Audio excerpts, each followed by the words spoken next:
இன்றே சப்ஸ்கிரைப் செய்து உங்கள் ஃபேவரட் ஷோகளை காணுங்கள். அண்ட் இங்க பாருங்க மிஸ்டர் மோகன், நான் உங்களுக்கு கடைசி தடவையா வார்னிங் தரேன்.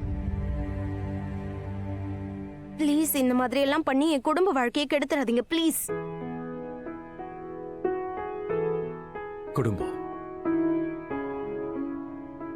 குடும்பம்னா என்னன்னு தெரியுமா? குடும்பம்னா அதுல காதலுங்கிற ஒண்ணு இருக்கணும். அந்த காதல்னு வரும்போது இன்னைக்கும் நீ இவனை இல்ல என்னதான் காதலிக்கிற. இந்த விஷயம் உனக்கும் நல்லா தெரியும், அதே மாதிரி எனக்கும் தெரியும். புரியுதா?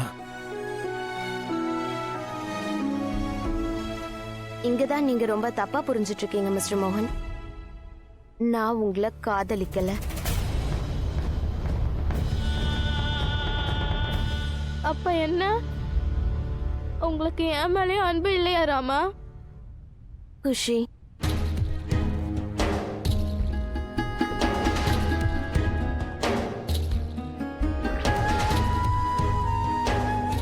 எனக்கு உன் மேல நிறைய அன்பு இருக்கு குஷி.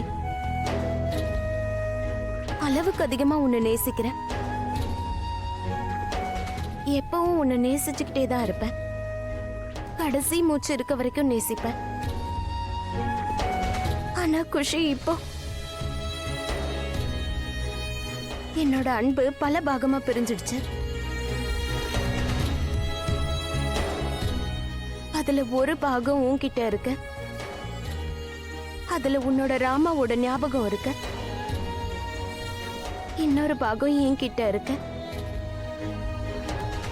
அதுல என் குஷியோட நினைவுகள் இருக்கு.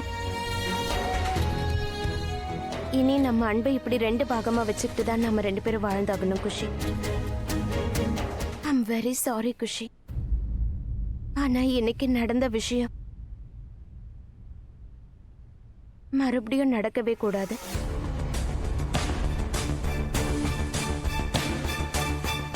இத நீ என்னோட அட்வைஸா எடுத்துக்கோ.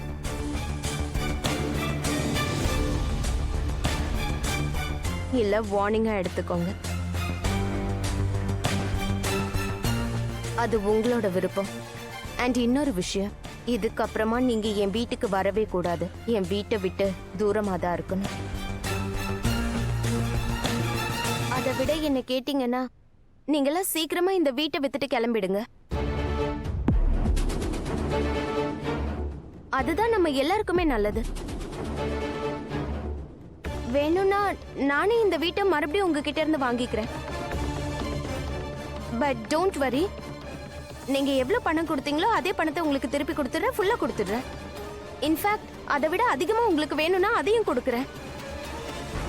நீங்க நான் சொன்னதை பத்தி ஒரு தடவை நிதானமா யோசிங்க.